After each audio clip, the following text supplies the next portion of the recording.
ನಿಧಾನಕ್ಕೆ ಅವ್ರು ಚೇತರಿಸ್ಕೊಂಡು ಈ ಒಂದು ಚಿತ್ರೀಕರಣದಲ್ಲಿ ಭಾಗವಹಿಸೋದನ್ನು ಗಮನಿಸಿದಾಗ ಏನಪ್ಪ ಇದು ಅಂತೇಳಿ ಏನೋ ಸಂಶಯಗಳು ಬರ್ತಾವೆ. ಪ್ರಾಸಿಕ್ಯೂಟರ್ ಅವರು ಪ್ರಶ್ನೆ ಮಾಡ್ತಾರೆ. ಬಟ್ ಈ ವಿಶ್ವದಲ್ಲಿ ನಮಗೆ ಗೊತ್ತಿದ್ದು ಮಾತದ ಏನಪ್ಪ ಅಂತಂದ್ರೆ ಕಾನೂನು ಫೈನಲ್. ನಾವು ಎಷ್ಟೋ ನೀತಿಯ ಮಾತುಗಳು ಮಾತಾಡ್ಬೋದು, ಏನೋ ಮಾಡ್ಬೋದು. ಲೀಗಲಿಟಿ ಅನ್ನೋದು ಭಾಳ ಮಹತ್ವದಾಗ್ತದೆ. ಆ ದಿಶೆಯಲ್ಲೇ ನಮ್ಮ ದರ್ಶನ್ ಅವರು ಕರೆಕ್ಟ್ ತಮ್ಮ ಹಾದಿಯಲ್ಲಿದ್ದಾರೆ ಅಂತ ಹೇಳ್ಬೇಕಾಗ್ಯದ. ಈ ಹಿಂದೆ ಅವರು ತಮ್ಮ ಮಿಸ್ಸಸ್ ಮೇಲೆ ಮಾಡಿದ್ದು ಮತ್ತೇನೋ ಮಾಡಿದ್ದು ಸಾಕಷ್ಟು ಪತ್ರಿಕೆಗಳು ಮೀಡಿಯಾದಲ್ಲಿ ಸಾಕಷ್ಟು ಚರ್ಚೆಗಳು ಆದವು. ಆ ಚರ್ಚೆಗಳಿಗೆ ಇವತ್ತು ಏನಪ್ಪ ಅಂದ್ರೆ ಅಂತ್ಯ ಆಗ್ಯದ. ಇದರರ್ಥ ಅದೆಲ್ಲ ಸುಳ್ಳು ಅಂತೂ ಅಲ್ಲ, ಅದೆಲ್ಲ ಸತ್ಯ ಅಂತೂ ಅಲ್ಲ.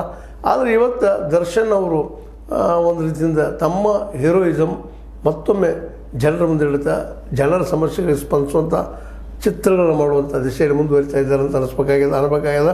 ಅದರಲ್ಲೂ ಡೆವಿಲ್ ಆದಂಥ ಚಿತ್ರವನ್ನು ಚಿತ್ರೀಕರಣಕ್ಕೆ ಯುರೋಪ್ ಮತ್ತು ದುಬೈಗೆ ಹೋಗ್ತಾ ಇರೋದು ಭಾಳಷ್ಟು ಜನರಿಗೆ, ಅದರಲ್ಲೂ ಅಭಿಮಾನಿಗಳಿಗೆ ಖುಷಿ ವಿಷಯ. ಯಾಕೆಂದರೆ ಮರಳಿ ಬಂದಪ್ಪ ನಮ್ಮ ಚಿತ್ರರಂಗಕ್ಕೆ ಅನ್ನುವಂಥದ್ದು. ಒಬ್ಬ ಪ್ರತಿಭಾವಂತ ನಟ ಮತ್ತು ಮೇಲಾಗಿ ಕನ್ನಡಿಗರ ಮನದಲ್ಲಿ ತನ್ನ ವ್ಯಕ್ತಿತ್ವದಿಂದ ಅಚ್ಚೊತ್ತಿದಂಥ ದರ್ಶನರ ಬಗ್ಗೆ ಭಾಳಷ್ಟು ಜನ ಈ ನಡೆದಂಥ ಘಟನೆ ಬಗ್ಗೆ ಅದು ಕಲ್ಪನೆ ಏನಪ್ಪ ಅನ್ನುವಂಗೆ ವಿಚಾರ ಮಾಡುವಂಥವ್ರು ಇದ್ದಾರೆ. ಅದೇನೋ ಆಗಲಿ ಅವರೆಲ್ಲ ಫಿಲ್ಮ್ಗಳು ನೋಡಿದಾಗಂತೂ ಅನ್ನಿಸ್ತದೆ, ಹೌದಪ್ಪ ಇವರೊಂದು ಒಳ್ಳೆಯ ವ್ಯಕ್ತಿತ್ವದ ಒಳಗೆ ಅಂತೇಳಿ. ಒಂದಿಷ್ಟು ಒಳ್ಳೆಯದ್ರ ಜೊತೆಗೆ ತಪ್ಪುಗಳು ಇದ್ದಾವೆ. ಆ ತಪ್ಪುಗಳಿಗೆ